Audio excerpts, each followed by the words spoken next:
Suzanne won't be seen tonight, so we can bring you a very special episode of The Gen X Files. Welcome to The Gen X Files. I'm Jim. I'm Adam. And today's show is all about Aliens. I realize this is the most cacophonous movie I think I've ever seen. There's a lot going on all the time.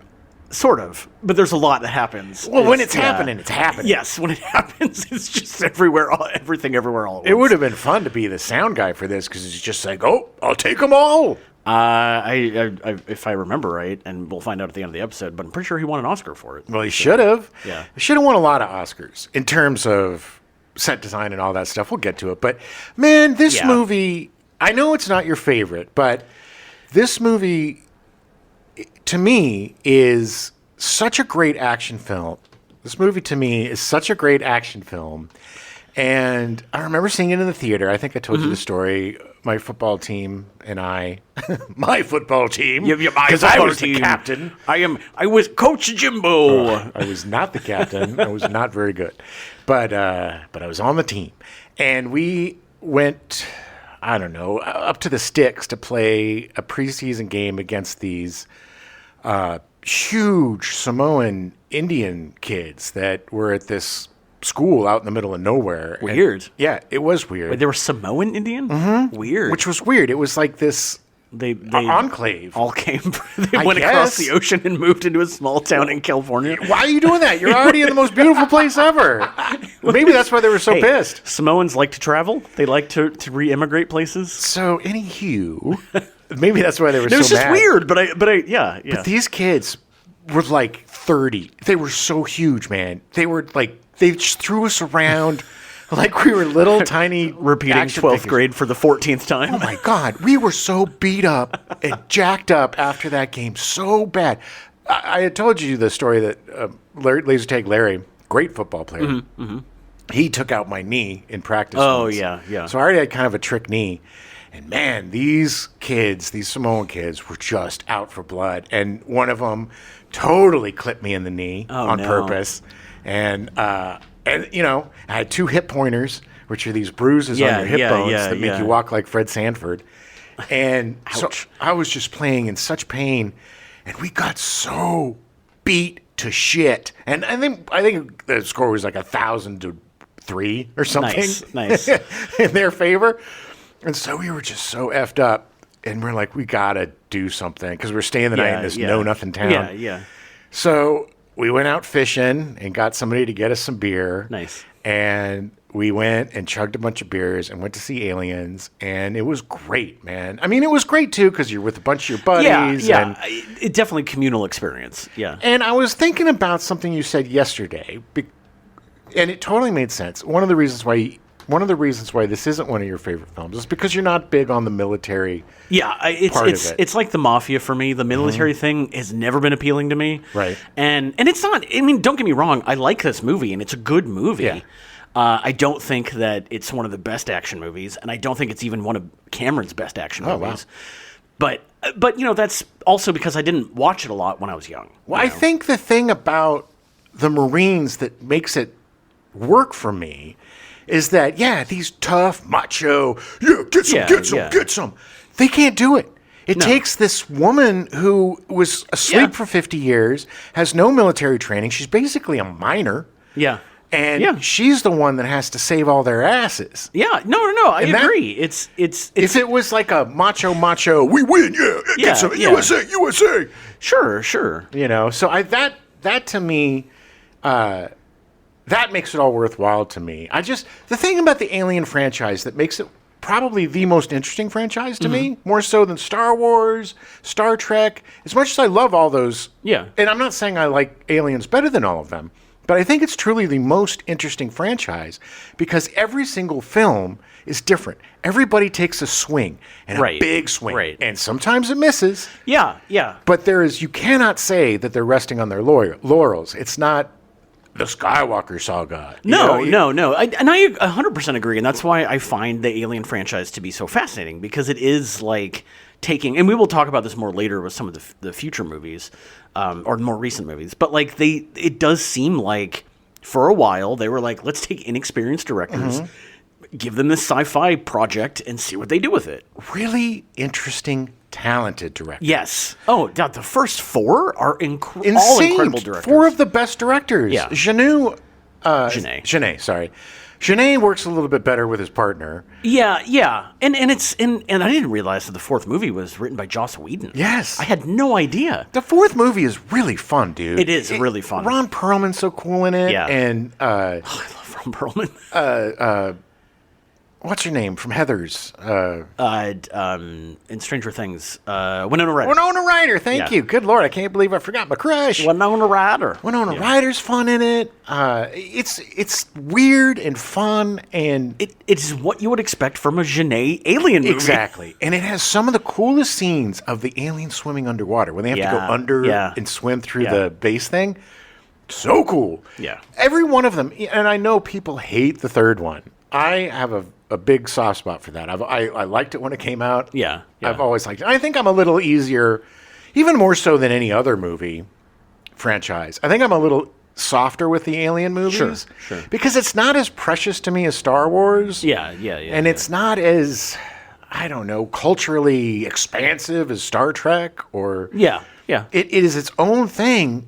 And to me, it's kind of like the indie franchise. Because it uses a lot of indie directors, at least at the beginning. At the beginning of their careers, yeah. And they're not so much worried about building these bloated sequels. Yeah. They're able to do more standalone stuff. They're not trying to this is the beginning of the 3rd chapter of the thing. Whatever. And Aliens blows it out. Look, Alien, the first one, hands down my favorite movie of the franchise. Agreed. 100%. Because it is such a brilliant movie. Everything about it is unique and fascinating. The cast, the directing, the story of making it. Listen to our Alien episode. Yeah, please listen to our Alien episode.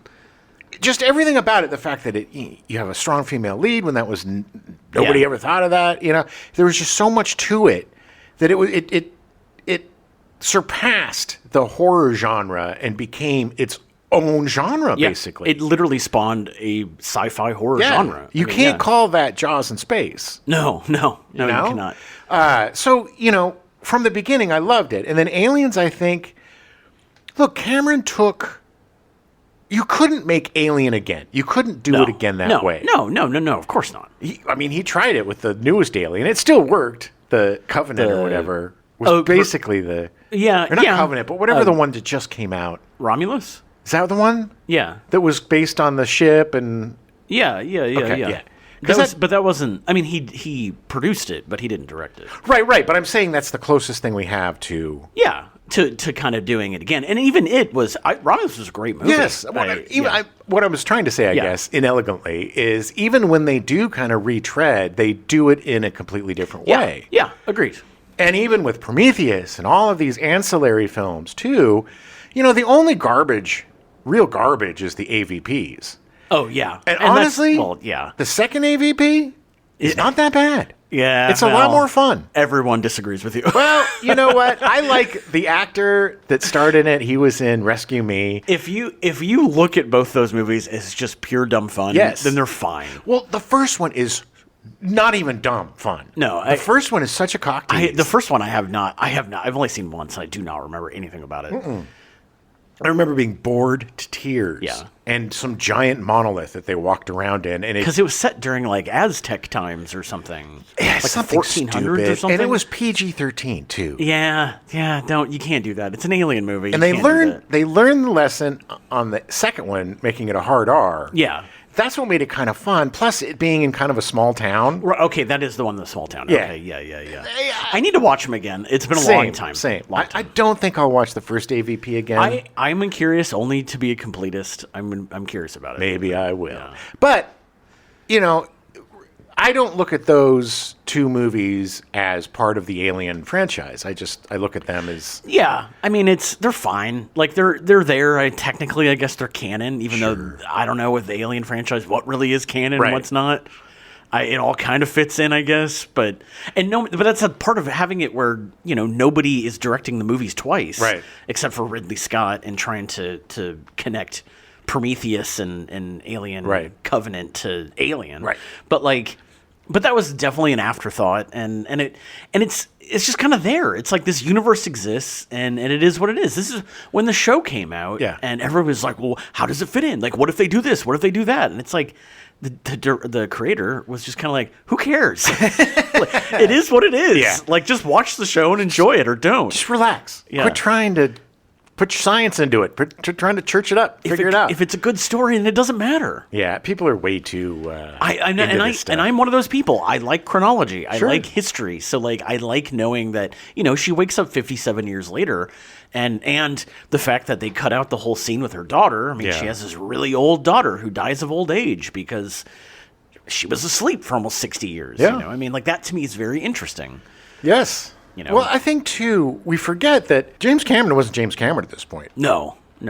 Yeah, Terminator hadn't even come out, right? No, it had. It had? It had, yeah. Okay. That was part of the reason why he got the job. Well, he got the job before it came out, according to your script, right? I don't remember. I guess we'll find out. I guess we will. But what I'm saying is, this movie, I think, kind of defined James Cameron. Yeah. It was his first big, bombastic, giant blockbuster. They gave him a big budget. Yeah. I mean, definitely for him, a big budget. Yeah. And he did the most with it. He delivered. He squeezed every dime out of that budget and gave us a pretty good movie. A movie that I personally think is a really good action movie, because it takes, what I find really fascinating about a lot of it is the consequences that she has to face for her actions. Yeah. She has to pay back the money for the thing that she destroyed, and she's working her ass off as a loader in some crappy apartment. Yeah. And nobody believes her. Yeah. Until finally they have to believe her. Yeah. That was the best, is when they walk in and there's like, obviously, there's holes going through like 5 decks, and Paul Reiser's like, oh, it's like, dumbass, I was telling the truth. Yeah. And they don't need her until they need her. And the corporation aspect of Aliens has always been great, because they do not hold back on how evil the corporations are. No. It is funny because Cameron had a quote, but he talked about how with Paul Reiser's character that he was like, I didn't know corporations that time. I didn't really know any corporate people. And he was essentially, I would have written him differently, because most of the corporate people I knew are spineless cowards and would never have done this. Yes. Well, yeah. I mean, he was a spineless coward at the end. But he was trying to like bring the thing back to boost his standing in the company and all this stuff. Right. Which they've used since then in many of the alien movies. And the TV show. And the TV show, especially the TV show. You really get the corporate wars of the time. And that's the stuff I love, too. That to me is interesting. Lore building. Yeah. Like I'm playing that game Starfield, and there's so much lore building. Games like these RPGs, I know a lot of people find the books or the things, and they just kind of, all right, I'll just whatever. Yeah. I love reading that stuff. Yeah. And like create 8,000 pages worth of things that it's like nobody was halfway through. It's like, and then the man gets to the, nobody's actually reading this. And if you are, thank you. Yes. I mean, in Starfield, they have like Moby Dick and Dracula and stuff. And they have parts of the books. And that I'll start reading. Wow. That's awesome. But I love minutia and lore. Not to the fact that I get caught up on it. I just find it fascinating, and I love the extra effort of world building. World building, to me, is my favorite thing. Like, I love directors that have their own worlds. Quentin Tarantino, everything takes place in his own universe with the same cigarettes and the same, burger joints and stuff. I love that. I love stepping into a different world that is completely believable and fleshed out. Yeah. And I think this did a really good job of fleshing out the other, because in Alien, it's just so perfectly condensed and told in such a slim and wonderful manner. It's so claustrophobic. Yes, it's so perfectly done, and you don't need any of that shit. Like, you get a little bit with Mother, and you get a little bit with the messages and stuff, but that's not what that movie's about. No. But this movie, I like how they added, we got to see the corporation, we got to see the fact that, they're not going to save the settlers. They know they're dead. Oh, yeah. They're going to get the weapon. They knew full well. Yeah. And they conned all these poor sons of bitches. Yeah. And I think that's why, because we were like, God damn, what a huge ship to have like 8 people crew it. I know, it's so ridiculous. The fact they go down and it's like everybody went down to the surface. But I was thinking about that yesterday because it did kind of stick in my craw after we talked about it. But I think my rationale for that is that this is like a super secret mission. Yeah. And they had to keep it as small as possible. Yeah, I see that. And again, that goes back to Paul Reiser's character and him being like, yeah, I'm just going to go pick this stuff up and head home. Yeah. Like, it's not going to be a big deal. It'll be fine. Yeah, exactly. I got these colonial Marines. They can take out anything. Yes, it's great. Badass. Oh, you're such a badass, Vasquez. But, yeah, look, the Alien franchise, again, is unlike any other franchise that I think. Because it is so broad yet specific, if that makes sense. Yeah. I mean, it's always hinting at something bigger. Right. But it always the comes stories back. are always small. Yes. And like, not small, but like focused. Yes. Yeah. And they all come back to the same thing. And this cast, too. Yeah. So good. And Cameron had a lot of actors that he worked with. Yeah, it's funny. He gets weird about that stuff. Sometimes he's like, yeah, I'm going to work with all the people I know. And then sometimes he's like, no, we've worked too much together. I think he would be such a pain in the ass. I would never, ever, ever want to work with him. I think as an actor, it's better. Because I think I've never really heard the actors complain about him. He likes collaborating with the actors because he wants the actors to dive into backstory and like figure out stuff on their own. He does like improv to a certain extent. Right. Because I understand that because as a director myself, like when I was directing plays, I would always defer to the actor because they know the character better than I do. Right. Because they're focused on the one character, whereas I'm focused on 10 or whatever, So if they make a suggestion that makes more sense, then it's like, well, yes, that is what the character would do.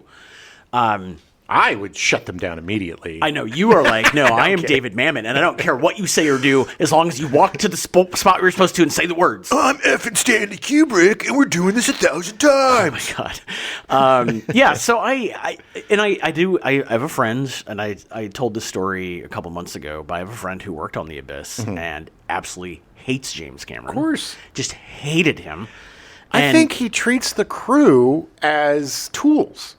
Yes. And not people. And he is very technically savvy, and he knows what he wants. He's a smart guy who doesn't have the patience to be nice about it. Yeah, exactly. He's like, because he also shoots very quickly, and he wants things to get done now. Well, I get it, too. And look, he takes on these Herculean tasks as a director. Yeah. I mean, nobody thought Titanic was going to be any good. Yeah. We all were like, Titanic? Yeah, it's a movie about it. We all know the ship sinks. A 3-hour movie about the Titanic? That was the moment we found out it was 3 hours. It was like, so are we doing it in real time?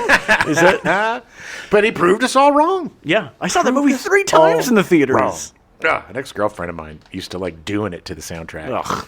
And then we'd be doing it. She'd be like, this is when Jack is going on the ship. No. And then we really immediately broke up. Pillow talk. Yes, it was very funny. This is where Jack falls in the ocean and dies. I can't concentrate. Will you just shut up? I will say with Cameron, I did realize, thinking about this movie after we watched it, that I feel like there is some influence from George Miller in The Road Warrior in this. Because like that first fight sequence, like it takes quite a while to get into the action because there's a lot of backstory set up and they got to get the plot moving. But that first time when they actually fight the aliens for the first time, we're in the control room. Yeah. Like, we're not in there with them. Yeah. We're just watching monitors. And it felt very reminiscent of The Road Warrior, where he's sitting on top of that rock and watching them fight in the oil field and just letting it happen. Well, it's such a smart choice, too, because then we're dealing with the emotion and the failure and the stress. Yeah. And the helplessness of, like, we can't do anything. And the ineptitude of the Green Commander. Gorman. Who, he played it. William Hope played that so well. Because they all did. You have been in that situation where you're like, you realize I'm in way over my head and I don't know what to do and shit's getting bad. Yeah, and it's just like, he gets paralyzed. Yeah. And so that's the thing, too. And we don't know who's dying. It's chaotic. It's crazy. Yeah. And it's cheaper. And I think also Cameron's background working for Corman taught him how to save a buck or taught him how to work fast and taught him how to streamline. And Oh, yeah, it was all about getting your vision onto celluloid as quickly as possible. Yeah. And regardless of what he's like as a human, and I don't know, I've heard very mixed things. Don't marry him. I think, like, hanging out with him would be okay. Yeah. Like, I think if we want to sit down and, like, chat about, like, deep sea diving and stuff like that, he'd be great. Sure. But working with him would be horrible. As a crew member. Yes, it would be horrible. Yeah. He's one of those guys that's, I don't say earned it, because I don't think anybody earns being an asshole. Yeah. I just think that's a bad life choice. Yeah. And maybe he's softened at this point. He's gotten his groove down. Now that all he makes are Avatar films, he's probably got that groove I don't going. think he's been doing that anymore. Even though Avatar 3 made over $2 billion, they still considered it not enough to make another one. Insane. Insanity. But that's also what he does. We'll talk about that more next week with Terminator 2, which was the most expensive movie ever made at that time. Sure. But Cameron beat his own record like 5 times. But the thing about that is it's on screen. I know. I don't disagree. I don't care if a budget blows up because they're putting it on screen and making a really cool movie. When the budget blows up because, I don't know, Bruce Willis needs an extra $40 million. I know. Or you're randomly shooting things that don't make any sense, and it's like, okay, we just wasted a week's worth of shooting for why? Yeah. Or you make a movie, you realize it's shit, and you have to completely reshoot the ending and three-quarters of it. Reshoot 15% of it. I'm talking to you, Michael. Yes. But, his movies always look great. I mean, this movie, except for the shuttle flying, all of the special effects really hold up. Yeah. That was the only one that stood out to me as, okay, they didn't really do that great a job. No, it was not the best, like, miniature motion control shooting that they did. It was obviously composed. Yeah. Composite. Because, it didn't look great. It didn't. But everything else, man, all of the sets, the miniatures, the aliens, the shot when Michael Biehn, when they're all like, where's it coming from? Beep, beep, beep. Yeah. Where's it coming from? And he looks up with his flashlight, and there's tons of aliens coming. That is the most frightening shot. There are some really great, or when the alien, at the beginning, when the alien first unfolds from the side, and you're just like, oh, he's been there the whole time. Oh, my God. That's one of the things. I'm so glad that he kept that, because in the original Alien, that thing, because they are little camouflagers. Yeah, because at the end of Alien, you think she's won and she's gotten away, and then you realize he's literally been there the whole time.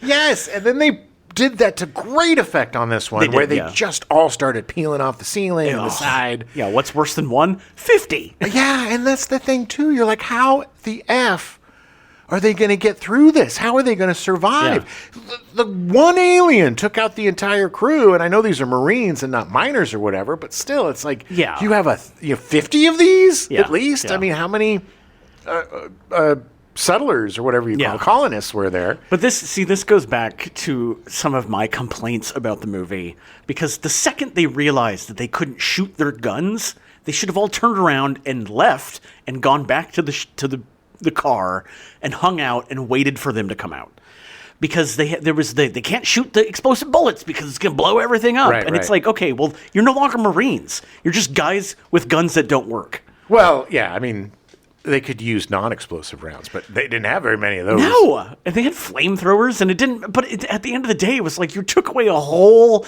section of their force, and it was like, and I get it, for the movie it works. Yeah. But it was like, at that moment, stop being a bravado asshole and get out. But I mean, to be fair, at that point they hadn't confronted the aliens yet, so they didn't know what they still thought it was a bug hunt, and blah blah blah, and so they were still being tough guys. And and then you see Vasquez and Drake. Is it? Drake was Ralston. Yeah. Drake was the guy that was always like, "Oh yes, Vasquez, you're the bomb." Doing pull-ups with her and stuff. The slapping fight. Yeah. And when Vasquez and they give the, not the clips but the connectors back, so their guns were. It's just like, you guys are dicks. You're gonna kill everybody. You're gonna literally kill everyone. But that's the hubris, man. Yeah, that's the hubris, and that's what I love about the portrayal of the military in this. They're not assholes. Like, especially Hicks. Hicks is not some, rah-rah, chest-thumping asshole. Oh, no. He's the most realistic one of all of them. He's just been there, man. He's a veteran. He's been like, I through don't it. want to deal with this. Falls asleep when they're doing their thing, and so you have these rah Rangers going in and just destroyed. Yeah. And the hubris gets going pretty fast. You know what I mean? Yeah. Bill Hudson's just not very tough after the first encounter. No. We're screwed, man. What was that, man? My favorite line of his, is when they're all in the med bay and he's freaking out, and Sigourney Weaver is like, this little girl survived for weeks with no weapons and no blah blah blah, and he's like, well, why don't you put her in charge, man? He was great. Not so much. Well, yeah, I guess it's the comic relief, but believable comic relief. You know, yeah. I mean, he took a part which could have been so annoying, so off-putting, and made it really entertaining. Yep. I was bummed when he died. He made it real. Yes. Like he made it. I mean, because if I was in that situation, I'd be doing the same goddamn thing. Exactly. And then when he finally it clicked, and he's like, "F it." And he's like, get some, come get some. And he dies a hero. It's great. It's a great redemption arc for him. Well, let's get into it. I'm going to talk about it all day. Yeah, we can talk about this for the next 2 hours. It's going to be a long show, people. Take yourself back to 1986. Oh, yeah. July 4th, the 4th of July, Independence Day, the Statue of Liberty is reopened to the public after celebrating its centennial and an extensive refurbishment. If you want to see it during its refurbishment, watch... Remo Williams, and listen to our Remo Williams show. Yeah, where they're working on refurbishing it. Yeah, and there's a great action sequence. A ridiculous action sequence, but it's really fun. July 7th, Australian drug smugglers Kevin Barlow and Brian Chambers are executed in Malaysia. Crikey! Yeah. That was the last word. They should not have been drug smuggling in Malaysia. One said, crikey, and the other one said, well, reckon this is bad. What's the number one rule in the world? Do not drug smuggle in Malaysia. No. July 11th, New Zealand Homosexual Law Reform Act decriminalizes consensual sex between men from the age of 16. That's so crazy that it was illegal until 86. I know. July 18th, Aliens is released in theaters. Choo, choo, choo, choo, choo, squeak, screech, screech, screech, pew, pew, pew, screech. Man, Newt can scream so loud. It's so high-pitched. It's very high-pitched. I'm surprised all the glasses didn't break in the apartment. So, despite opening in only 90 theaters across the United States, plus one in Canada in 1979, the first movie, Aliens, set 51 house records and grossed over $3.5 million over the 4-day Memorial Day weekend. Oh, I remember when that came out, and in space, no one can hear you scream. Yeah. It was, I knew from the first trailer as a little kid that this movie was going to be huge. No one can hear you scream except for Newt. Right. Newt, you can hear Newt all the way from the planet Earth. Yeah. With additional releases, it has grossed around $184 million worldwide from a starting budget of $11 million. Oh my God, that's crazy. So, a sequel seemed like a sure thing, or so it seemed. What? Record scratch. You're probably wondering. Brandywine Productions had a hard time convincing Fox to make a sequel despite Alien making so much money. Alan Ladd Jr., Fox studio president, wanted a sequel, but he left to start his own production company. The new studio president, Norman Levy, thought that an Alien 2 would be too expensive to make. Idiot. Also, and we've discussed this ad nauseum, but also when a new studio head comes in, they usually put the kibosh on everything that the other guy did. Yeah. And we've lost so many great potential movies and so stuff many movies because of tiny wiener egos. Yeah. ego jerks. Levy actually told Brandywine that a sequel would be a disaster. Yeah. Fox execs believed that Alien's success was a fluke, and they used declining horror movie profits as an excuse to keep the project on the back burner. My God, what idiots. What absolute idiots. That was also around the time when Friday the 13th came out right after Alien and made a ton of money. Yeah. And then there were so many copycats and so many bad movies that it was a glut, and there was just not a lot of profit anymore. Well, the fact that they're lumping Alien in with these awful B movies, it's not awful, but you know what I mean. These are idiots, man. Their executives are ruled by fear and money. Yeah. And they have absolutely no creative impulse. They have, I'm looking at you, Zaslav. They don't have a creative bone in their body. They're just complete, soulless, money-making jerks. Yeah. And there's a wonder why I'm not in this business. I love Alien and I love Friday the 13th. The only thing they have in common is that they're both horror movies. Yes. And that's it. Yeah. And even, I mean, I would not necessarily, I mean, I guess Alien is a horror movie, but it's more of a sci-fi thriller. I think it's more a thriller that uses horror tropes, Yeah. and to a very good extent. Yes. So yeah, I mean, but that's the beauty of a brilliant movie. Yeah. It defies genre. Exactly, and that's what this does. To make matters more complicated, Fox did some Hollywood accounting, and despite Alien making over $100 million at the box office against an $11 million budget, they claimed the movie didn't turn a profit. What dicks! It is so. Again, there are no human beings. There are very few human beings worse than studio executives. It's true. So, Brandywine Productions had to sue for unpaid profits. The lawsuit was settled in early 1983. Took 4 years, with Fox agreeing to make Alien 2, but was not required to distribute the film. Here's the thing. They did this so they could hold on to the money, put it into account, make a bunch of money, and then once the settlement was done, they probably made as much money with the money before they, it's all just stupid ploys. Yeah.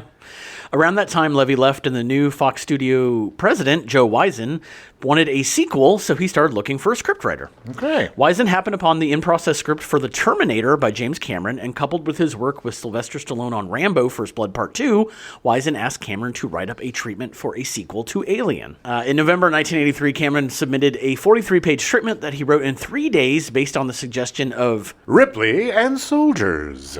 Unfortunately, the studio was mixed on reactions to the script, and the sale of the script to the Rambo producers fell through. Oh.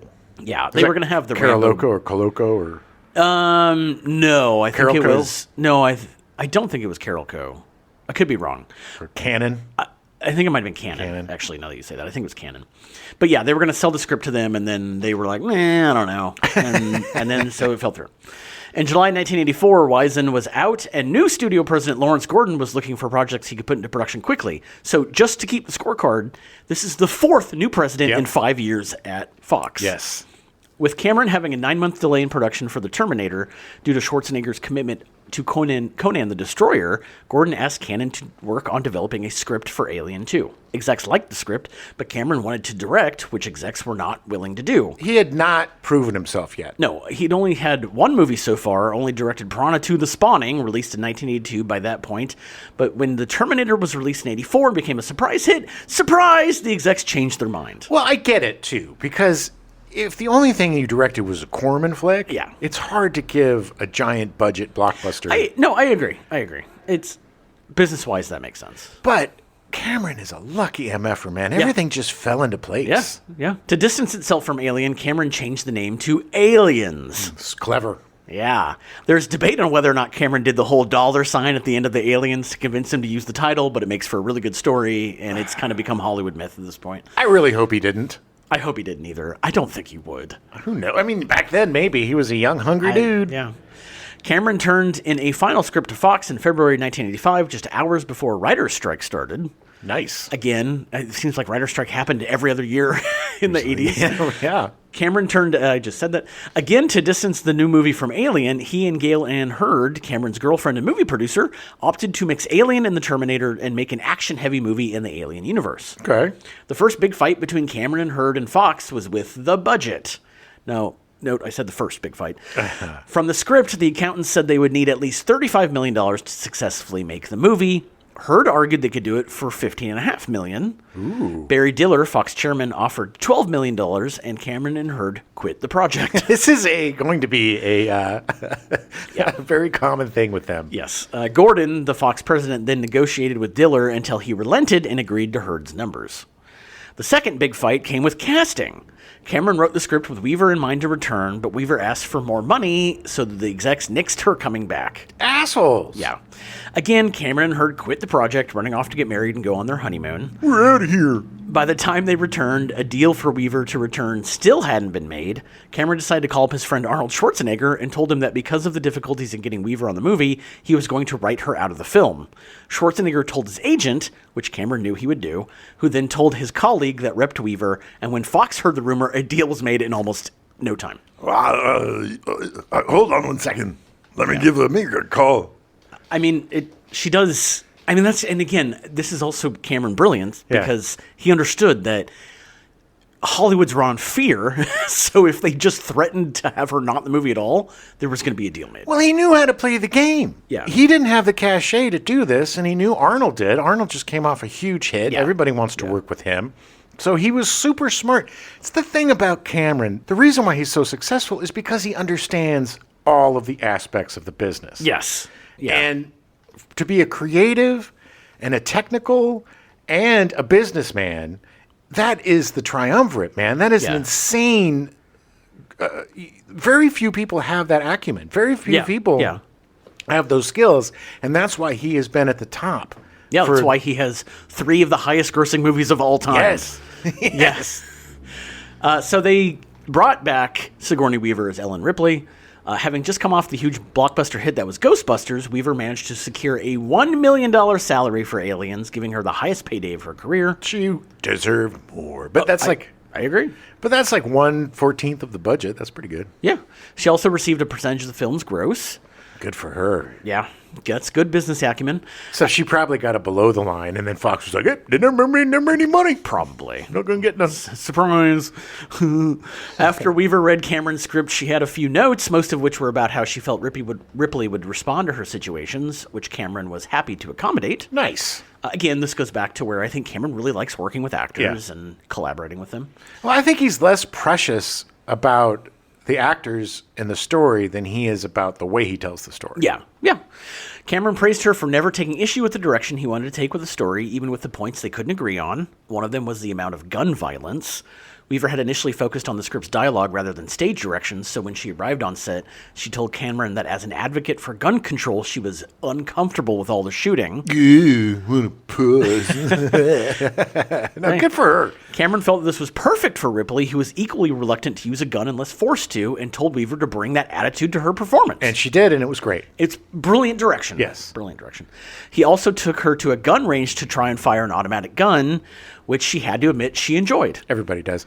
You can't not enjoy shooting a gun. I'm sorry. When we did Disarm Hate, one of the first things I produced and shot this documentary, and about LGBTQ folks going from LA to Washington for a Disarm Hate rally.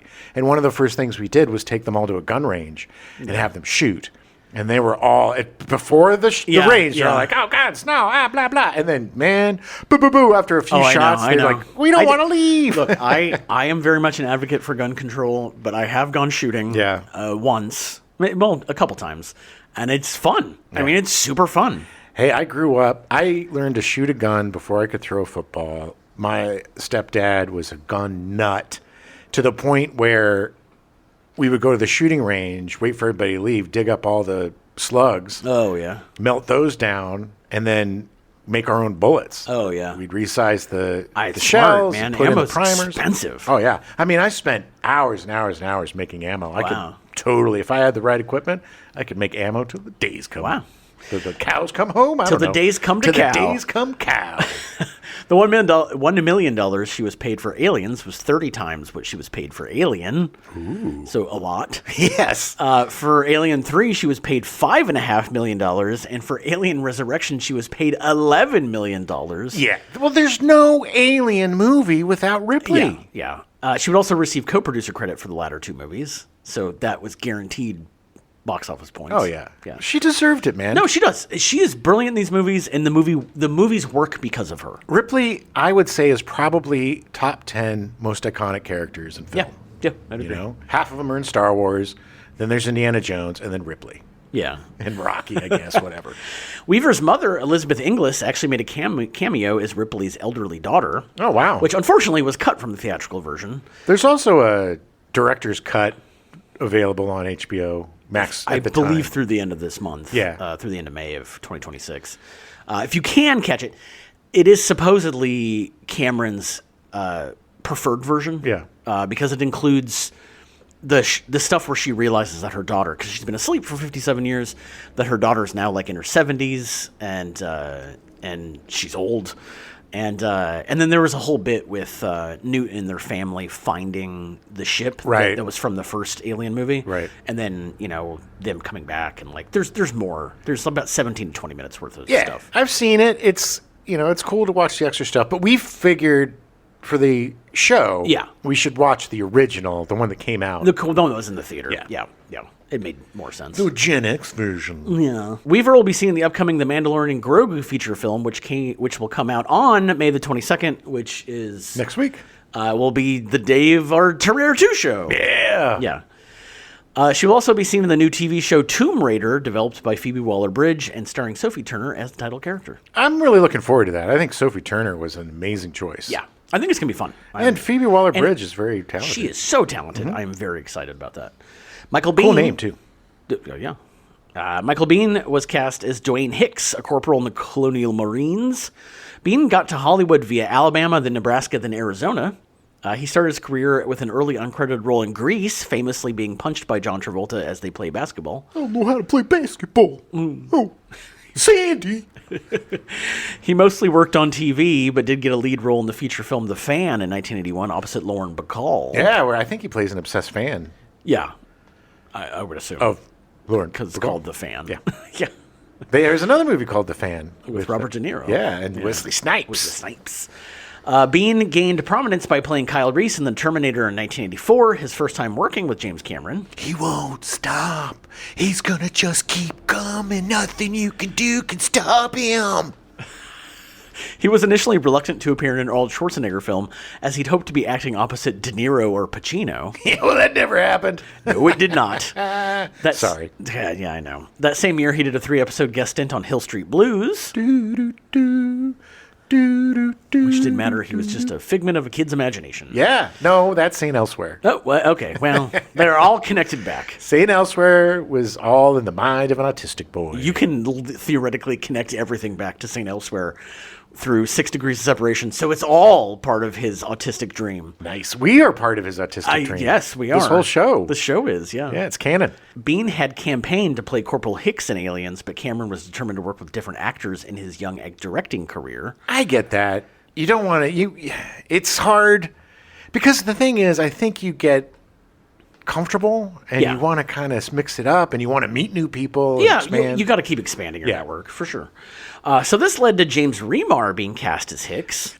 Just a few days before filming on Alien started, Biehn received a phone call from Gale Ann Hurd explaining that Remar had been arrested for drug possession and subsequently fired from the film. Dumb. Which, there's reports that he didn't actually get fired, that he called and left. He was like, I just spend time with my family. And they found out later that was because he had drug issues. Right. But, it happens. It's probably cocaine because it was the 80s. Probably. And I don't think that... I think they actually shot some stuff with him because I believe in the director's cut, there's a couple of shots of Remar's back in the movie. So, they actually used shots from him in it. Hilarious. When asked if he could start the following Monday, Biehn jumped at the chance, and he did. No, I think I need a couple weeks.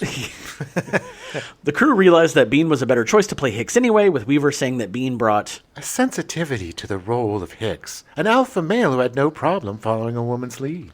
And I hearing that quote from her and watching the movie, I totally get it. Oh, yeah. Because you can see it in his face that he's, treating Ripley like an equal. Yes. Rather than just you're a dumb woman. Which I'm not going to say that Remar couldn't do that. I just feel like it'd be more likely. Well, Biehn, and he did this in T, I guess. Terminator. But there is a sensitivity to him that was unique to 80s action actors.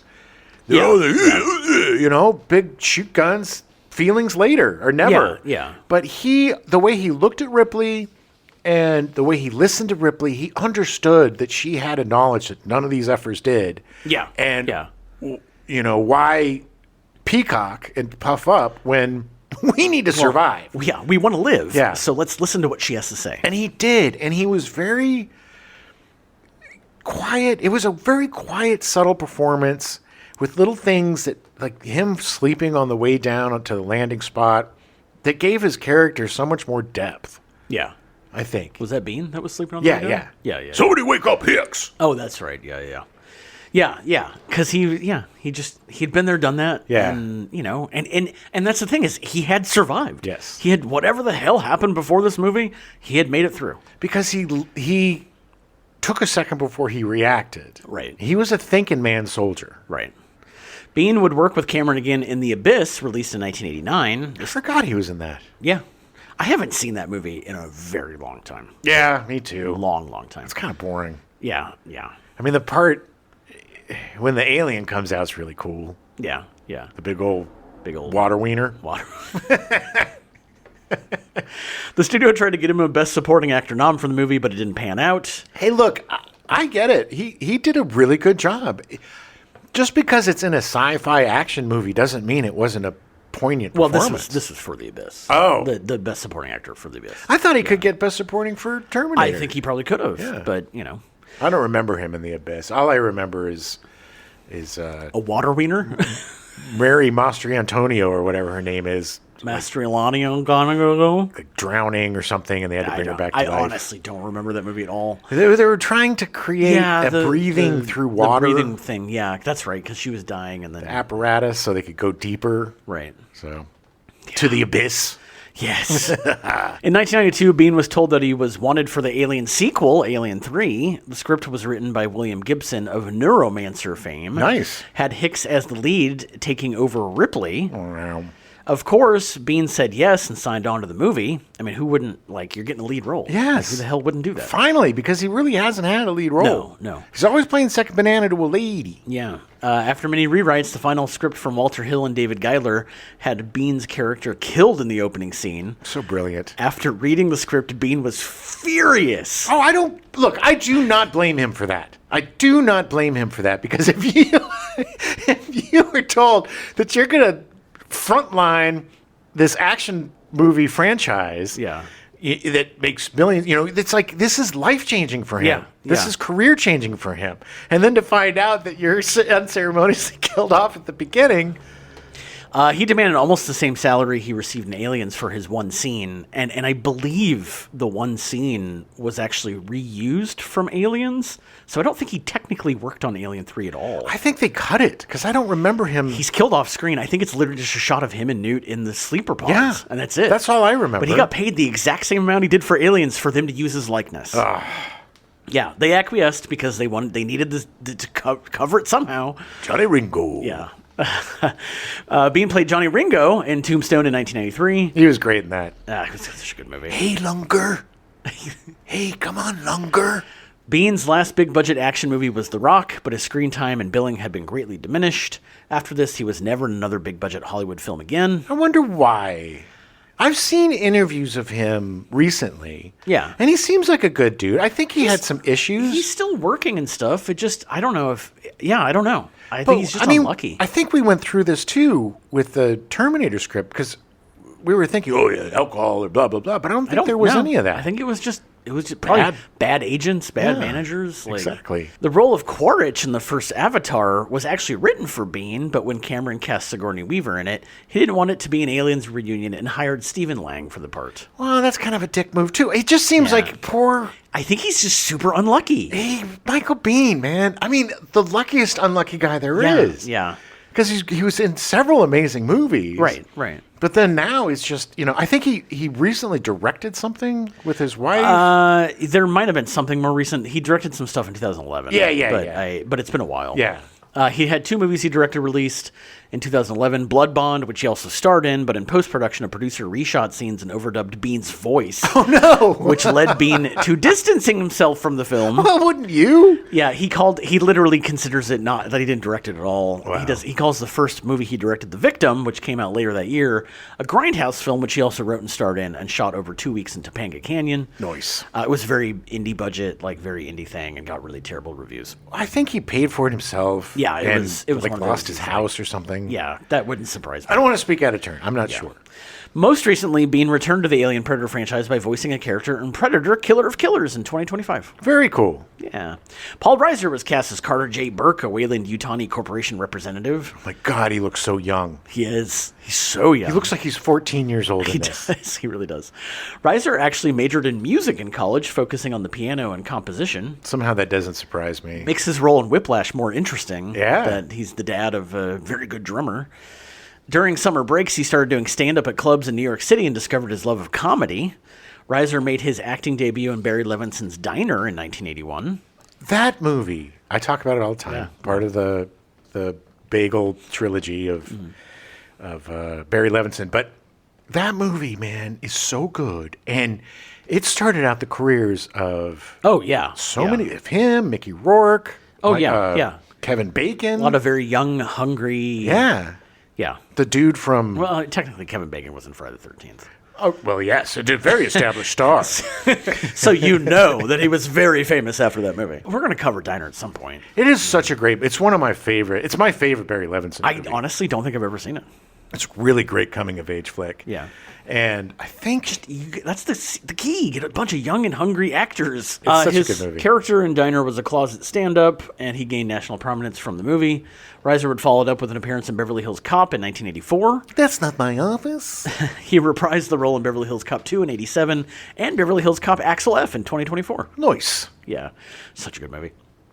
In 1986, along with Aliens, Reiser was in Odd Jobs with Robert Townsend, where they get mixed up with the mob and accidentally run over the mayor's dog at the end of the film. That movie was so dumb. It received terrible reviews. The best part is I looked it up on Wikipedia, and in the plot description, whoever wrote it essentially writes, at the end they run over the mayor's dog, and this movie could have been better. It's just like, oh, okay. Whatever happened to Robert Townsend? He was huge. I don't know. Big spoof guy? Yeah. He was like in Living Color before in Meteor Living Color. Man? Yeah. Was that Robert Townsend? Yeah. Yeah. I don't know. That Hollywood movie he made was so great. That was like the Hollywood spoof movie where it was like him trying to... I forget the name of it. It was such a good movie. Whatever. We'll do it on our Robert Townsend month. Sure. At the premiere of Aliens, Reiser's sister actually smacked him when she realized how much of a dick his character was in the movie. Oh, he was a dick. Oh, bad. The second time when he closed the second door, it was like, come on, dude. Yeah. What do you say, Ripley? But I need to survive. And then what was the first thing that we say to each other is, what do you do? Everyone else dies and you're stuck in a room? Well, the only thing I could think of is he could run to Bishop and be like, everybody died. Yeah, the only one that survived. Sure. But, I mean, he couldn't get out of the room. They were all out. Anyway, it was not When you're very... a coward, you're not thinking clearly. That's true. And you've got a bunch of acid-spewing aliens after you. You're probably not... Yeah. While Reiser's film career would mostly be in support of other characters, he flourished on television. In 1987, he was cast in My Two Dads, co-starring with Greg Evigan and Stacey Keenan about two former friends that are given custody of a 12-year-old when her mother dies. That is such a guilty pleasure. I love that show. I totally forgot it was Paul Reiser with Greg Evigan in this movie. Yeah. I always just think of Greg Evigan for some reason. Well, because Greg Evigan was BJ. BJ and the Bear. He was just a handsome dude. But the funny thing is, reading the description of it, it's literally these two guys that hooked up with the mom Same mom. in like 1974, and they were just vying for her, and then they don't know who the dad is. Nope. So the judge is like, you both get custody. Yep. Yeah. Welcome that to totally 80s makes sitcoms. sense. High concept, no reality. It was a fun show. Yeah, and, it was really funny. And they were all like, we're never going to do a paternity test. Yeah, we're never going to find out because we all love each other. And it's great. But there were some really good young actors on that. Giovanni Ribisi was on that for a while. Yeah. It was a great show. I mean, I'm going to say a great show. It was a fun show. It was a fun show. It was stupid. But the little girl was really good, too. She was really good. She was on Step by Step, too, I think. Oh, really? Oh. With the blended family. Right. On, what is the Friday TV? TGIF. Yeah. Reiser would appear in all 60 episodes of My Two Dads over the 3 seasons. And he kept saying, I'm one of your two dates. You got to listen to me because I'm one of your two dates. In 1992, he co-created and starred in Mad About You, co-starring Helen Hunt, Jim's favorite show of all time. He would appear in 173 episodes over the show's original 7 seasons and the additional 8th season that ran in 2019. I think at some point they were like going to get divorced or something, and people were just like, this show sucks now. Yeah. In 2017, he would land a role on Stranger Things, appearing in 14 episodes. Great on that show. I loved him on that show. In total, hey, kiddo. Oh, hey, kiddo. That's what he kept saying. What do you say, kiddo? That's what he kept calling Sigourney Weaver, too. That's like his go-to. I was like, I would smack him. It's like, dude, I was asleep longer than you've been alive. Yeah. First of all, I'm even not asleep. I'm older than you, you tiny little 12-year-old asshole. In total, Reiser has been nominated for 11 Emmy Awards, and he has yet to win any. Enemy Awards? Any. Oh. Emmy Awards? Oh, Emmy Awards. Yeah. He said Enemy Awards. No. I won a lot of Enemy Awards. Yeah, you win one every time we talk. Most recently, he can be seen on The Boys, which just ended its 5-season run. Yes, I'm watching that right now. I don't remember him on The Boys. I think he was in like the 2nd or 3rd season. I think it was after... Oh, no, I do remember him. He was just in the episode I watched. Yeah. Oh, okay. Well, he plays like this, it's a great part for him. Is he part of Vought?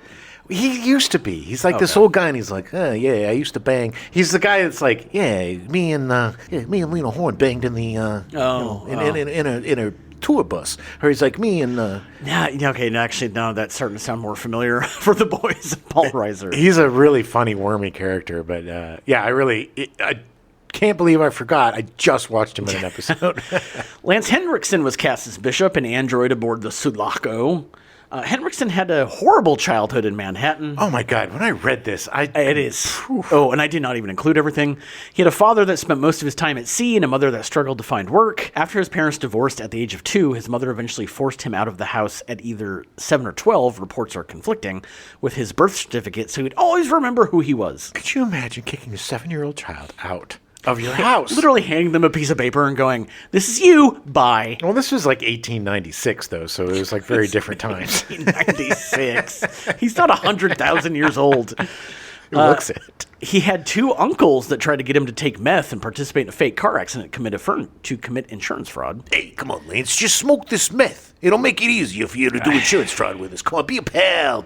You're 7. You're going to have to get a jab. He talked about how his uncles and literally everybody that talked to him essentially just beat the crap out of him every day. Jesus. Like, it was awful.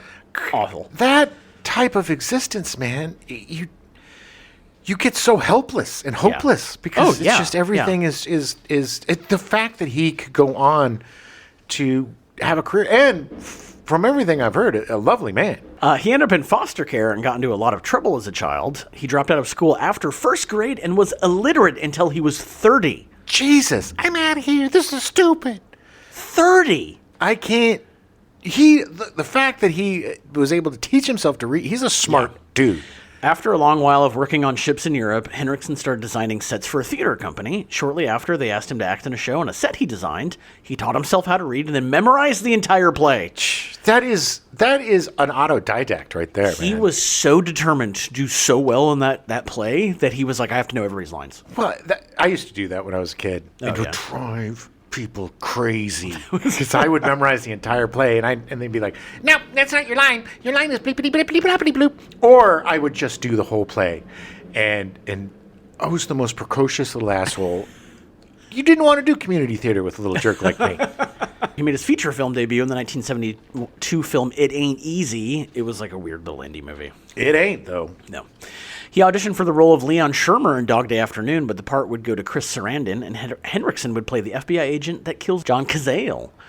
Man, I miss John Cazale. Yeah, Dog Day Afternoon is such a good movie. He's probably the best American actor ever. Yeah. Everything he did turned to gold. Everything he did won an Oscar. Yeah. Best Picture. He was in 5 Best Picture. He was in 5 movies, and they all won Best Picture. Because of him. Yeah. I mean, it must have been. And he was married or dated Meryl Streep. Yeah. Poor son of a bitch. We lost so much great entertainment. Yeah. He would have... Oh, God. Yeah. Henriksen would continue to get supporting actor roles, including in Close Encounters of the Third Kind in 1977. Oh, he's great in that. Damien Omen 2 in 1978. The Visitor in 1979. The Right Stuff in 1983. Yeah. The Visitor is one of those, it looks super weird. It's like a cosmic horror thing. Okay. I am going to find it and watch it because it looks so bizarre. Okay. Let's watch it together. So incredibly bizarre. In 1982, he appeared in Piranha 2: The Spawning, James Cameron's directing debut. Nice. Cameron actually had Henriksen in mind to play the Terminator in his 1984 film, but the part would end up going to Schwarzenegger. There's the story that we tell during the Terminator where he like full on dressed up as the Terminator and busted into the casting room and was just kicked ass. So excited for it. Henriksen was still in the film, but a much smaller part. He was a cop, police that guy, ends up getting murdered by the Terminator. Everybody did. Yeah, all the cops did, that's for sure. After another supporting part in Jagged Edge in 1985, Henriksen was growing tired of his stalled career. But he was so good, and he was such a solid supporting guy, you know? It drives me nuts that these guys, because this is a story's old as time. Yeah. Really good actors being like, F it, I'm out of here, and then they get a great part. But I get it, man. If you're as good as he is, and overcame everything that he had, the tragedy, the Dickensian life that he came from, teaching himself how to read, Yeah. You probably don't have a lot of patience for bullshit. No. After being cast in Aliens again by James Cameron, he privately told himself that if this movie didn't work out, he was going to quit acting. Oh. Yeah, which obviously it did. Henriksen had some qualms about playing an android after Ian Holm in Alien and Rutger Hauer in Blade Runner defined what it was to be a simulated human. Those were two amazing performances. I would put Henriksen's performance up there with both of them. I would too. He was brilliant in this movie. Amazing. And it was his own. And the kind of wide-eyed look that he had. And oh my gosh. He seemed like a curious child. Yes. All the time. Yes. But that also added the great thing about that performance is because we're already suspicious of him because of Ash. From the first movie. Yeah. And so we're looking for him to be the bad guy. And he doesn't give any overt signs of being the bad guy. Yeah. But just his performance lends itself to, like, maybe he's the bad guy. Yeah. It's brilliant. It's like there's something more going on. Yes. And I don't know what it is. Exactly. And the more going on was that he wanted to be human. Yes. He wanted to be human so bad. Yes, and he wanted to help. It's such a great performance. And that android, his android, Bishop, is probably my favorite android of the Alien franchise. Like, Ian Holm was amazing. He was great. But he was such an ass. Yeah, he was a dick. But he was amazing. But again, I love the fact that he's like, okay, Rutger Hauer, Ian Holm, amazing performances. How am I going to differentiate myself from that and make, like you said, another iconic replicant character? And 100% successful. I would say that Bishop probably informed Noah Hawley for the Alien TV show, Alien Earth. Oh, yeah. Probably informed more of how he wrote those little kid characters. Yeah. Because it really felt like Bishop could have been one of those replicants that were technically a person beforehand.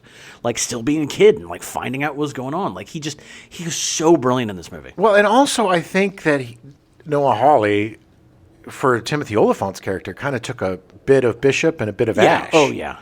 Because his character's a dick. Well, he's just loyal. But yeah. I mean, he's a robot. Of course he's loyal. It's like, Yeah. To make his performance more unique, Henriksen suggested that Bishop have two pupils that would pop up when danger was around. Yeah, it would literally go boop, and then that way it was like being able to see more, I guess.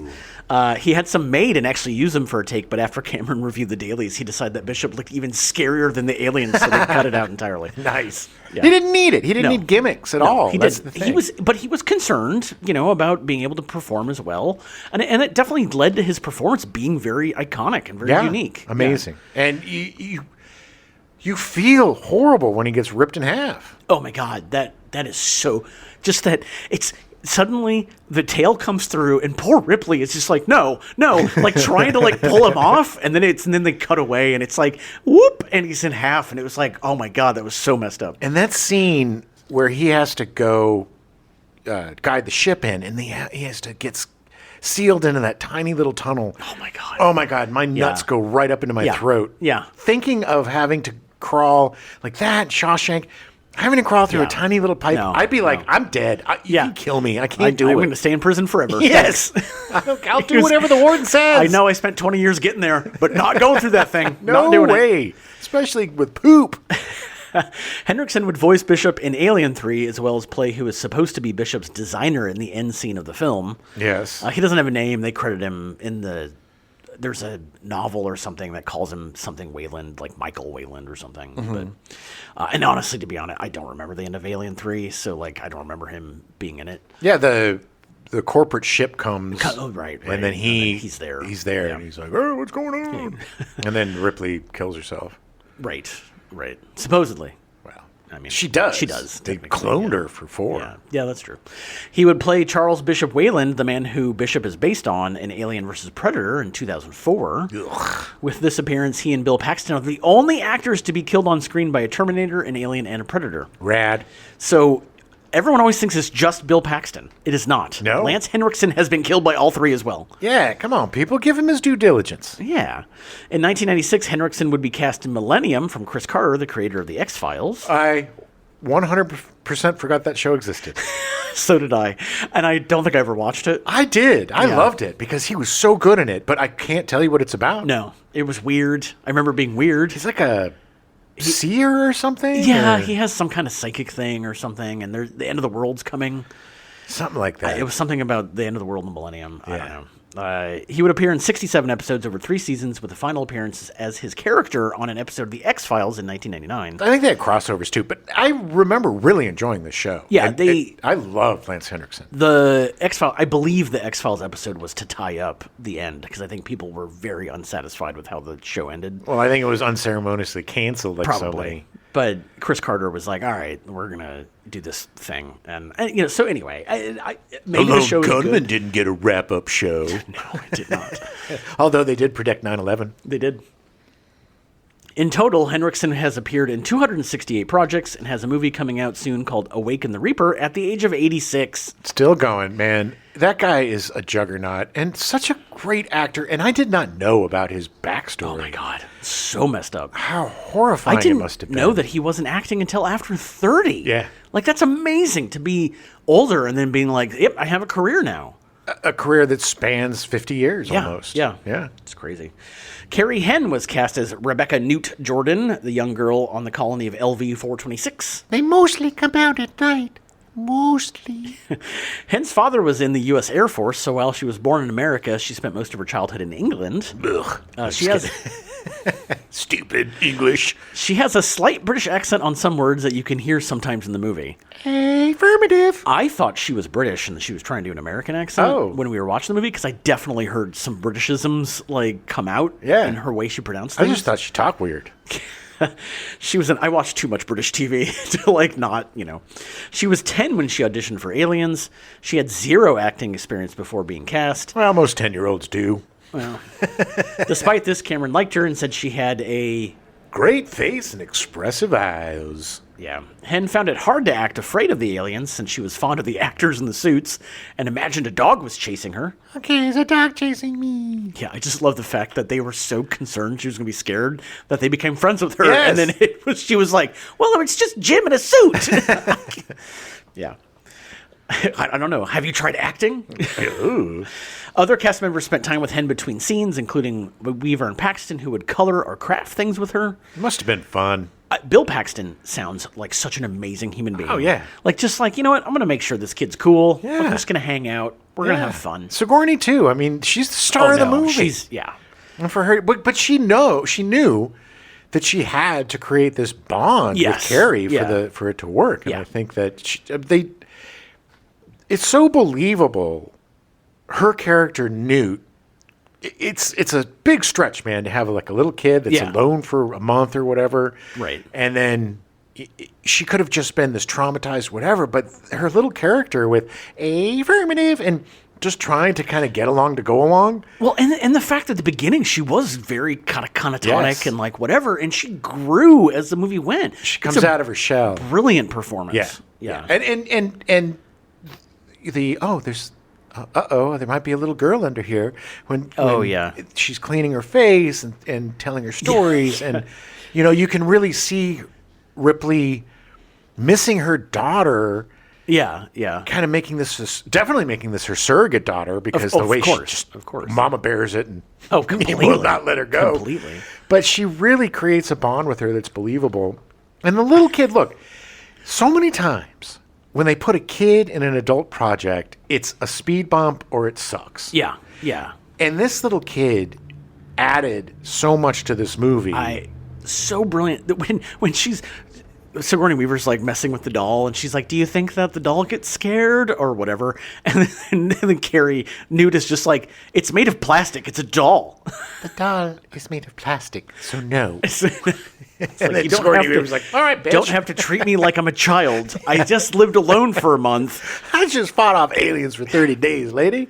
Yeah, I may look 10, but I'm actually 50. Yeah, just give all the make-believe bullshit a rest. I watch my family get eaten.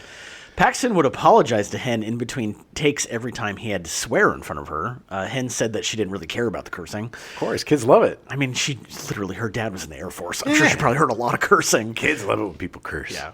But I love the fact that Bill Paxton was concerned about it. And sorry, man. I'm an idiot, man.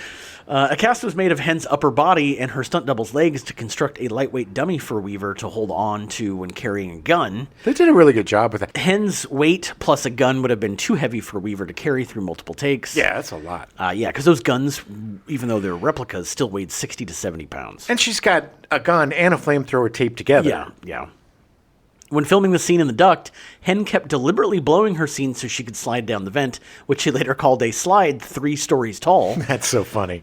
Cameron finally dissuaded her by saying that if she completed the shot, she could play on it as much as she wanted. She did, and he kept his promise. Nice. Yeah. Well, you have to. You can't lie to that kid. No. And you know she's going to, it's just like, all right, it's lunch. Let her tire herself out. You got an hour. Do your thing.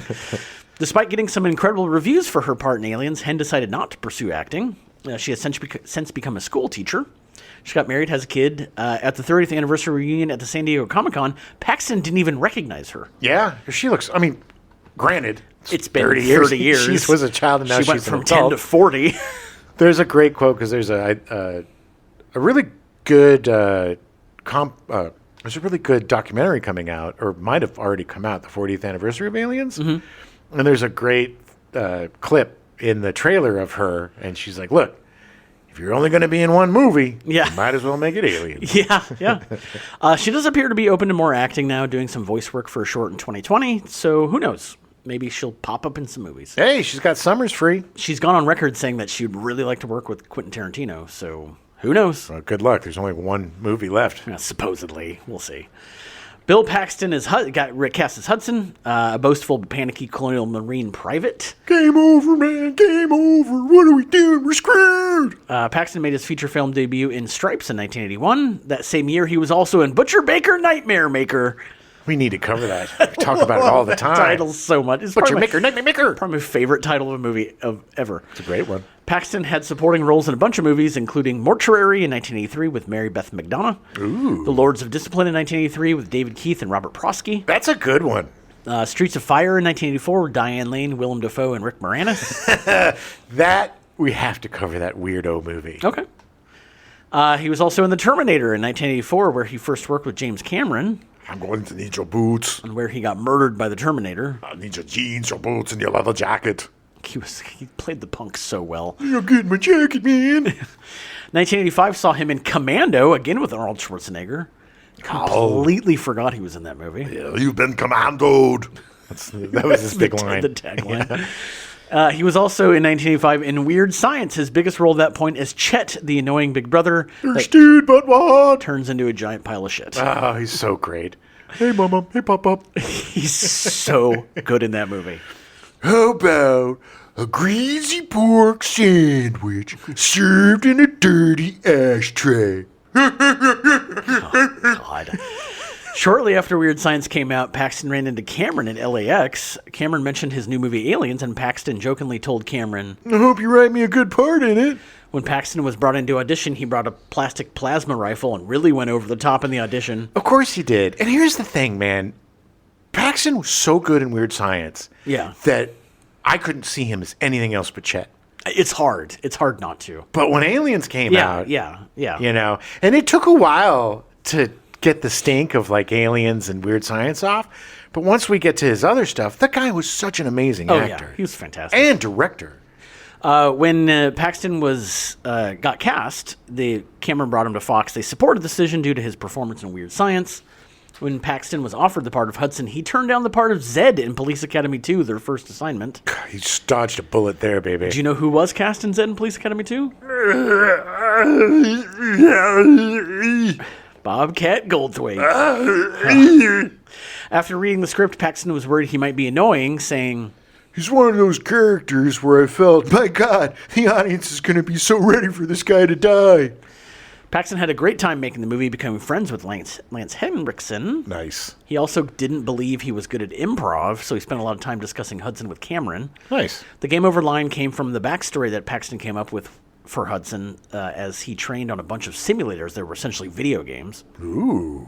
Which makes sense. Yeah. In 1990, Paxton was in Brain Dead with Bill Pullman. Listen to our Brain Dead episode. And Predator 2 with Danny Glover. Listen to our Predator 2 episode. Where he gets killed by the Predator. Yeah, he does. Game over, man. Through the 90s, he continued to have supporting parts along with a couple of leads. One False Move in 1982, written and starring Billy Bob Thornton. Oh, that was a good one. Tombstone in 1983, playing Morgan Earp. He was good as Morgan. Yeah, Tombstone was a great movie. Good, Wyatt. What's up, Wyatt? They shot me, Wyatt. True Lies in 1994, working again with James Cameron. Oh, what a great scene is playing the guy that pretends to be the agent. Small part, but amazing scene. So effective. And nobody does humiliated or jerk better than him. Yeah. Yeah. I mean, between that and Weird Science, he has no problem making a complete ass of himself. And he's so good at it. Apollo 13 in 1985, playing Fred Hayes. Again, you watch that movie and you're like, is this the same actor? Yeah. It's mind-blowing. Twister in 1986 with Helen Hunt. A lead part, like no weirdness to him. No, he's just a dude that likes tornadoes. Yeah. Awful movie, but he was really good in it. Yeah. I disagree movie. that it's an awful movie. It's awful. But I disagree. A Simple Plan in 1998 with Billy Bob Thornton and Bridget Fonda. The opposite of an awful movie. One of the best adaptations of a book I've ever read. Yeah. I've ever seen. Sam Raimi, it's funny because the ending of the book is so much more messed up than the movie. But the movie still, the ending's messed up. Oh, yeah. But it's such a good movie. If you haven't seen it, such a quiet and disturbing little snow-bound movie. It is one of those movies where you make decisions and they are the wrong decisions and everything goes very bad. And it's one of those really overused tropes, too, of finding money, a group of people finding money, and then blah, blah, blah. But they do it in such a unique and interesting way that it takes that genre, that takes that tired old trope, and turns it around and makes it interesting again. Yeah. In 2001, he directed his first feature, Frailty. Yeah, with Matthew McConaughey. Yeah, it's such a good movie. Really good. As a father who's an obsessed religious fanatic serial killer and the kids, and it's a great movie. Matthew McConaughey's telling the story about my daddy. Paxton's final film was the 2017 feature The Circle, starring Emma Watson and Tom Hanks, released after he died from a stroke on February 25th, 2017, after a botched open heart surgery to fix a damaged aortic valve. Pointless. 100% pointless. He should not have died. Should not have died. Should not have died. It was absolute negligence. I think his family sued and won, which they should have. They did. We talk about it more in Predator 2. Yeah, listen to our Predator 2 if you want to know more about Bill Paxton. But Bill Paxton is one of my favorite character actors of all time. And he's one of the only character actors that I feel like I grew up with him, like as a contemporary, you know? Right. Because I remember seeing him in Streets of Fire and all these things, as like a thing, and recognizing him, and then once he was in Weird Science, he became one of my favorites. That performance, I quoted that so much as a kid. Yeah. And we all did. And to watch him go from just a goon to a really solid leading man is so rare in this business. Oh, yeah. And we were robbed of what would have been a very fruitful third act. Amazing third act. He was doing some cool TV. He was doing some... look, Big Love. Yeah. Big Love, where he plays the Mormon... patriarch, That was such a great show. He's so good in it. I mean, the guy is one of the most underrated actors ever. Yeah. And like you said... It breaks my heart every time I think about him. William Hope was cast as Gorman, the Marine's inexperienced commanding officer. Drop your socks, grab your blocks. Hope, a Canadian, trained at RADA in London, the Royal Academy of Dramatic Arts. His first feature film was The Lords of Discipline in 1983. Oh, nice. Oh, I was doing Dokes. Sorry. You're doing, not jokes. You keep calling him Dokes. Apone. Apone. When he was cast in Aliens, he was also being considered for Full Metal Jacket from Stanley Kubrick. Seems like a lot of people were. Yeah. Well, it comes back. When he found out that the guy who directed The Terminator was directing Aliens, he actually turned down Full Metal Jacket. I get it. I mean, he really loved The Terminator. That was his thing. It was probably a much bigger part, too. Yeah. Yes, most likely. I love Full Metal Jacket, but it's an ensemble piece, except for Matthew Modine. Yeah. And the beginning, it's all Matthew Modine and Private Pile. Yeah. The Kingpin. Yeah. It'll come to me. Dustin Diamond, the Kingpin. Yes. In 1988, Hope appeared in Hellbound, Hellraiser 2. For most of Hope's career, he appeared in B-action movies with Wesley Snipes and Steven Seagal, among others. Nice. He's had a much bigger career in voiceover, including providing voices for the Aliens and the Predators in the 1999 video game Alien vs. Predator. Nice. So he was like, ee. Pretty much. I'm a Predator. He also voiced the Predators in the 2001 video game Aliens vs. Predator 2. I'm a Predator too. He also voiced Dr. H.G. Groves in the 2010 video game Aliens vs. Predator. Okay, I see a pattern happening here. There has been a number of video games called Aliens vs. Predator. He voiced Marshall Waits in the 2014 video game Alien Isolation. You played that, right? I did. Good game? I haven't gotten all the way through it. It's hard. It is tough. Yeah. He would reprise the part in the 2019 animated adaptation of Alien Isolation. I didn't even know there was one. Came out in 2019. It was like I think it's like a 6-episode, I think it ends up being like an hour long, maybe. Weird. I'd like I'm not to see sure where that. to find it, but I need to search for it. I haven't had time. In 2009, he would provide voices for Thomas and Friends, Hero of the Rails, a movie from the Thomas the Tank Engine show. Let's talk about a horror movie. Yeah, he would work on 10 more Thomas movies by 2018, as well as the TV show through 2021. Well, that was English. It is. Is he English? No. Okay. Surprisingly, half of this cast moved to England. British, I should say. Stayed, yeah. But seriously, at least 3 of the actors moved to England and just lived in England. We're going to live in England. It was weird. Hey, man. They like paying taxes, apparently. He works mostly in British television now, and his most recent film was Texas Chainsaw Massacre in 2022, the 9th movie in the franchise, set 50 years after the events of the original film. Did I see that? Probably. It's one of those that it's like, oh, it's a sequel, but it's the exact same title, because that was a trend for a while. Ugh. He's also providing voices for the new Thomas the Tank Engine show, Thomas the Tank Engine and Friends Turning into a Human, releasing on Netflix in late 2026. I don't know why it's called that. I could not find any other information.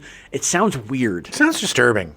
Who wants to see tanks turn into people? Thomas the Tank Engine is going to be on Netflix now, and it's weird. I don't know. It's weird. Look, that thing creeps the F out of me. The weird trains with faces. It just... Oh, I'm going to go over here now.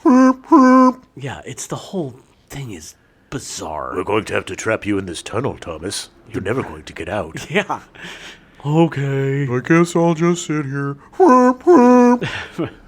Rico Ross was cast as Frost, a private in the Colonial Marines. Oh, yeah. Ross grew up in one of the poorest neighborhoods in Chicago, Pembroke. His acting debut came on Hill Street Blues in 1981. Pembroke? Pembroke, yeah. Because he's broke. His first feature film was a small indie movie, Scarred. In 1985, Ross appeared in Spies Like Us and Death Wish 3. Yeah, really small part in Spies Like Us. Like Hope, Ross had auditioned for both Aliens and Full Metal Jacket, both of which were shooting in London around the same time. Ross had initially read for Hicks, but was cast as Drake. Bummer, because Drake isn't in it very much. No. Cameron liked his audition so much, he wrote the character of Frost for Ross. Oh, nice. Ross Didn't do a lot of work on that character. No.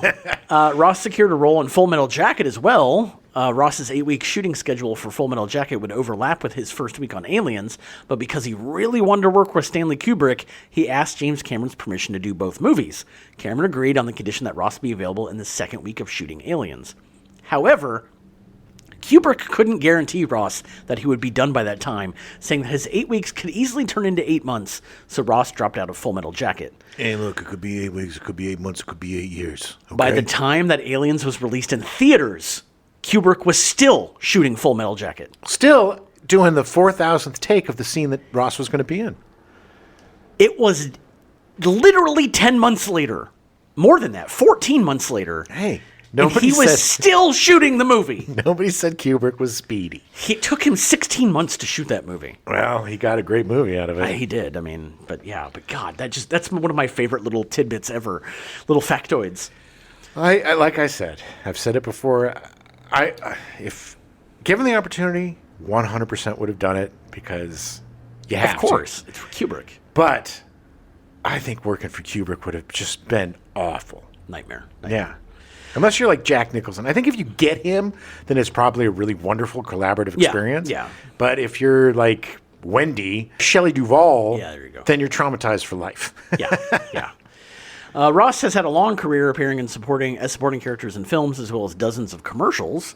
He currently is in the main cast of the TV show Beauty and Black, created and directed by Tyler Perry. Good for him. I'm glad he's still working. Just aired their second season. God, Tyler Perry is a juggernaut, man. He is. Al Matthews was cast as Biehn, the Marine's cool-headed sergeant who really liked to chew on cigars. All right, kiddies. That's so gross. Ladies. It makes my stomach upset just thinking about it. Yeah. Matthews joined the Marines in 1966 and served in combat in Vietnam. He was very authentic. Yeah. He was awarded 2 Purple Hearts and was the first black Marine to be promoted to sergeant in the 1st Marine Division. Amazing. Yeah. There was a long quote where he was like, he talked about all this stuff, and at the end he was like, and I'm very proud of that. Should be. Yeah. In 1975, Matthews started a singing career, having a couple of songs chart, with his biggest being the song Fool. You know that song? No. It was in 1975 it charted. It charted higher in the UK, surprisingly, than anywhere else. Apparently this is all British. I don't know why. In 1979, Matthews made his feature film debut with a small part in Yanks, starring Richard Gere and Vanessa Redgrave. About masturbating. I think it's about people that masturbate other people. Yeah. They call them Yanks. Hey, here comes my Yank. He had a bigger part in the 1980 film Rough Cut, starring Burt Reynolds, Leslie Ann Downs, and David Niven. I think that was about Burt Reynolds stealing diamonds. Sure. It was about diamonds. He would also appear in Omen 3, The Final Conflict, and Superman 3. He loved them thirds. He did.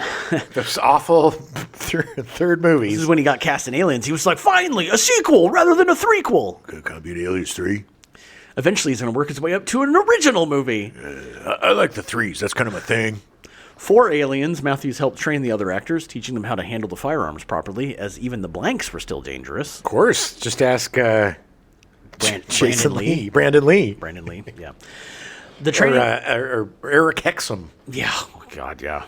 The training was intended to help the Marine cast develop camaraderie and treat the other actors, Weaver, Reiser, and Hope, as outsiders. They did a good job of that. Like the whole sitting around the table with the crappy cornbread scene is really good. And again, I love the bravado of these assholes. Yeah. And then it just quickly disappears once the shit hits the fan. After Aliens, Matthews would have parts in The Fifth Element and Tomorrow Never Dies. Oh, nice. In his later years, he would work in British television and then retired in 2005, moving to Spain. Ooh. He reprised the role of Biehn in 2013 for the video game Aliens Colonial Marines. Ah, very cool. Yeah, a bunch of the guys did.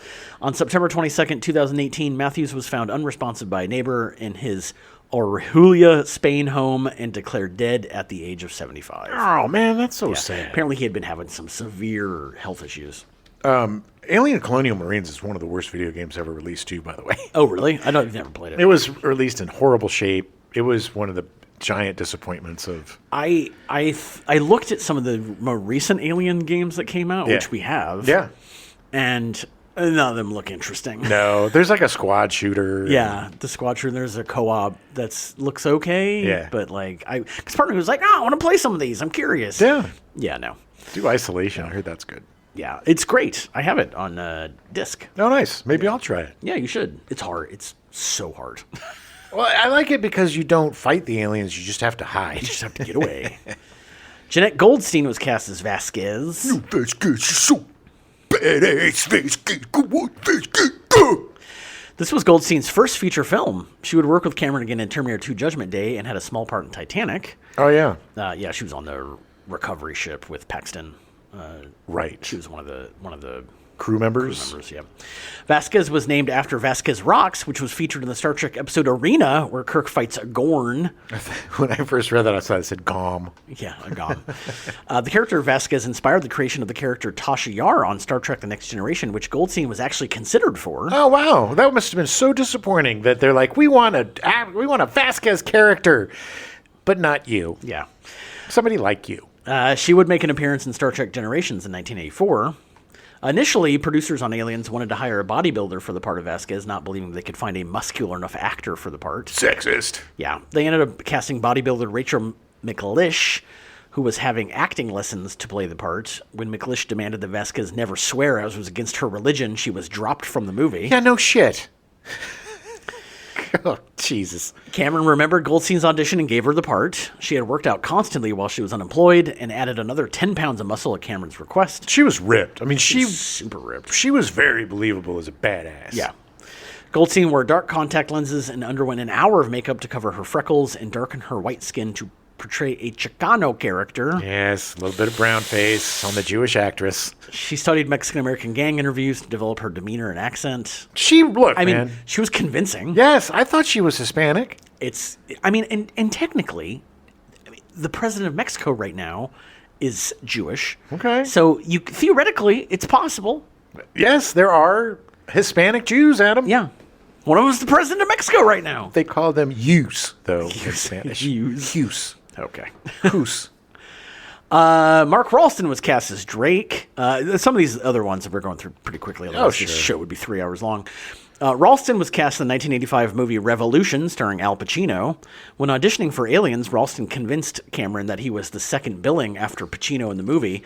Later, when the film came out, all of his scenes in Revolution had been cut, making Aliens his feature film debut. He was also not the second billing. He had a small part. He just lied about it. Of course. He's got that face, man. There's something about him that's weird. Yes. And you can point him out of a crowd, but there's something about him that's unsettling. Yeah, it is weird. It just is unsettling. Yes.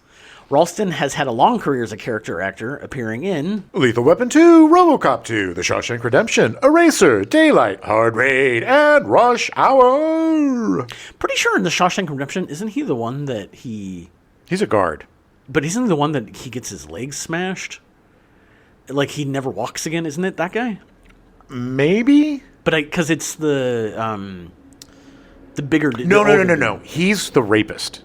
That's right. He's the You're rapist. Right. He's the rapist. Yeah. That's right. Sorry. But he does get his leg smashed. Yes. The guards make sure he never walks again. Yes. I was right about that part. He just wasn't a guard. Yeah, he's the guy that... Oh, you look very pretty today. I'd like to say that Andy was able to fight them off, but unfortunately... they took him in the butt many, many times. Right in the butt. That's a direct quote. But I think that's part of the reason why I find him unsettling, because he was so convincing in that movie. So good. He's just got that face and those eyes. Yeah. The eyes look evil. He's really good at having, maybe he's the sweetest man in the world. Probably. Let's hope so. But that's usually the case. Yeah. I don't think he's actually a rapist. Well, method. He's also appeared in a ton of TV shows, as well as voicing a ton of characters in video games. He most recently was in an episode of Law & Order Special Victims Unit. Then I must have seen him. Probably. Because I watched that show. So filming started in September of 1985, planned for 75 days and with a budget of $18.5 million. Cameron shot it in England as it was cheaper there, but he was not used to how the English produced films, like taking tea breaks that interrupted the workflow. Oh my God, he is such a micromanager, and so it must have been awful for these English people to work with him. Yeah, they did not get along. Cameron knew what he wanted and appeared to be very dictatorial to the crew, while also being much more hands-on, which the English crews were not used to. Oh yeah. They were union, and he would come up and he's like, well, I'm going to move this light. He would move the light, and they would be like, you can't touch the light. Right. Move the camera. You can't do that. Yeah. But he didn't care because this is my movie. Exactly. He's like Spielberg, Spielberg sets all of his own lights. Yeah. If you're a DP on a Spielberg movie, it's just a name only. I think a lot of it was like, let's just move faster. I want to go faster. Like, if you got guys moving this light, I'm going to move this light. I'm going to help you guys. I'm going to do this thing. It's like, I just want to get going. His mind is moving fast and quick, and he doesn't have the time to explain or to be cordial or whatever with the crew, because he's got to take that time with the cast. So it seems to me, and from your friend and the people that I've talked to that have worked with him, that he's just kind of dismissive and a bit of a dick because, and I don't know if it's conscious, I think he's just in the groove. Yeah. The crew didn't think his bravado was earned, and that Heard, the producer, only had her job because she was Cameron's partner. Look, makes sense. He'd only directed one film or two, and, and had Terminator had come out at this point, right? Oh, yeah. Yeah. So, I get it. It's like the second that they started arguing, I would have just been like, all right, let's all have a screening of the Terminator. I know what I'm doing. Yeah. Like, just let me do my thing. Right. And it'll last 75 days and then we're done. Go do something else. Yes. But subsequently, the crew had a tendency to dismiss his requests, leading to the original cinematographer getting fired because he wouldn't light the set the way Cameron wanted. Well, that is infuriating. I'm sorry. Look, I've had that experience actually quite recently, where I had a DP that was forced upon me. I'd never met the guy before, And I'm like, hey, let's get a shot here. And he'd go, why? I'd be like, it's not... Because this is what I want. Because I want this effing shot, pal. Yeah. You know, that's not your job. Well, the shot that the scene that he eventually got fired on was the reveal of all the eggs in the nest. And he was like, I got to light it. I got to light it like super bright. And Cameron's like, no. Like, we want to do more noir. We want to do more moody. Yeah. He's like, no, you got to be able to see everything. And he was like, all right, this isn't working. You're out of here, pal. And it's better. Look, you can't. It's impossible to get what you want if you're working with somebody that's working against you. Yeah. The first AD also did this. Cameron would talk to him about the shots he wanted to do, and then the first AD would go, okay. And then when Cameron went off to do something else, he would totally set up shots completely the way he wanted, not the way Cameron wanted. And then Cameron would show up on set and be like, all right, we got to redo all of this. What a waste of time. It was a huge waste of time. That guy should have been fired. So then the first AD was fired. And when the first AD was fired, the crew had enough of it, and they walked off the set. I get it, too. It's... Both sides have a point. Yes, but at the end of the day, he is directing the movie.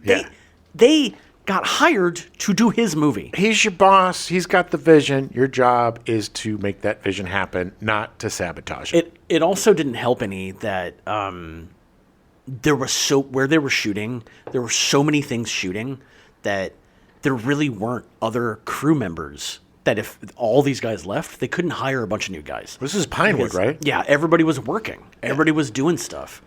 There's I believe they were also shooting Howard the Duck at the same time there. And somebody, I think James Remar, before he got fired, actually shot a hole through the set with the gun, and it went into the Howard the Duck set, and like destroyed part of their set. Oh, no. So, this is like they're literally on top of each other shooting stuff. Should have destroyed the whole set, and then everybody would have been happy. I think it was Howard the Duck. Don't quote me on that.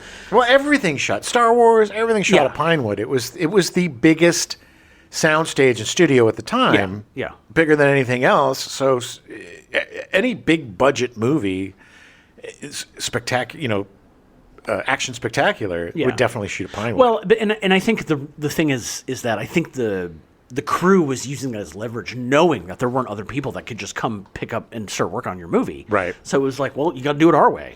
And there's a bunch of lifers that weren't used to a young, brash, dismissive American coming in there and not acquiescing to their knowledge or their expertise. Right. So after they walked out, Cameron considered moving the production out of England, but Heard convinced him to stay and talk to the crew to get the movie going again. Would have cost so much more money, so many delays. Yeah. He listened to all of their grievances while convincing them of the importance of the film. They agreed to come back to work, but on their schedule, which he agreed to. At the end of the shoot, Cameron addressed the crew with his final farewell, saying, "This has been a long and difficult shoot fraught by many problems. The one thing that kept me going through it all was the certain knowledge that one day I would drive out of the gate of Pinewood and never come back, and that you, sorry bastards, would still be here." I think it was a good farewell. Amicable terms. You didn't get me a cake? He had a way with words. I just can't believe that he stood in front of them and said that. Of course he did. He is even imagine doing that. So hubristic, man. Yeah, that guy has an ego the size of Texas. Yeah. The power plant in Alien Egg Field was shot in a decommissioned power station that would later be used in Tim Burton's Batman as Axis Chemicals. Oh, nice. Yeah, yet another movie that was shot in Pinewood. Despite all the difficulties in the shooting, the film would wrap on time and on budget. Good for him. The only time he did that. I think a lot of that credit probably goes to Gail Ann Hurd. Oh, yeah. And her being like, we're chugging through this. Let's go. Yeah. Well, I think she kept him on point. And, they're like, oh, she's an experienced whatever. But she was the one that put out all the fires. She's a really good producer. Yeah, she is. I don't think this film would have been what it was without her. I agree. James Horner, the composer, had met Cameron back when both of them worked for Roger Corman. Aliens would be the first time they actually worked together. Horner called the process a nightmare as he arrived in London expecting 6 weeks to work on the score, as he was told, but instead only was given 3. The producers refused to give him more time, and Horner was already scheduled to start working on The Name of the Rose shortly after he completed the Alien score. His schedule was so tight that the music for the climactic battle between Ripley and the Queen was literally written overnight. Man, it's like being in college again. Yeah. Cameron first heard the score while it was being recorded by an orchestra, and he hated it, but there was no time to change anything. Where was he? It was all just happening too fast. Yeah. This was also the first time that Cameron had worked with an orchestra, as the Terminator score was done on synthesizer and could be changed rather quickly. Oh, yeah. Pretty much on the spot. Cameron cut up the score and used pieces where he thought they fit the movie, while reusing some of Jerry Goldsmith's score from Alien, as well as hiring uncredited composers to write various pieces that he used. If I was James Horner, I'd be like, F you, dude. You gave me 3 weeks. Yeah, I mean, what am I supposed to do? Unused pieces of Horner's score for Aliens was repurposed for Die Hard. Nice. The nuclear explosion of the colony in the finale was created by shining a light bulb through cotton. Excellent. This is what I love about. So brilliant. There is so, like, between Ben Burtt and his Burt getting sounds for Star Wars and stuff. Yeah. And the way that people solve the problem solving of special effects back then was so cool. Like in the Nightmare on Elm Street, where it was like him pushing the face through the wall. It was like, well, what'd you do? It's so cool. Yeah, we held up a sheet. Yeah. And he pushed his face into it. Yeah. And it looked amazing. Amazing. Yeah. That's what we're missing. These days of CGI, there's a lot. I agreed. And I do miss models. Yeah, because I think that the space model is still the most visceral way of doing it. Yeah. The shooting and I weep for the poor model makers. I know. I've been watching the Star Trek original series because of Star Trek 2. Right. And it is like in 2006 or something, they redid all of the space stuff. Yeah. And it's all CG now. And it doesn't look bad, Yeah. but part of me is like, I kind of want to see the original and so see what much it looks like. more interesting. It's just, if you want to do that, you can look at the Oh, yeah, that's right. You've got the DVDs. that I have. But it's a shame that we've lost that, because it's like, I just saw this thing. This is a quick speed bump. This guy recreated the Millennium Falcon. Mm-hmm.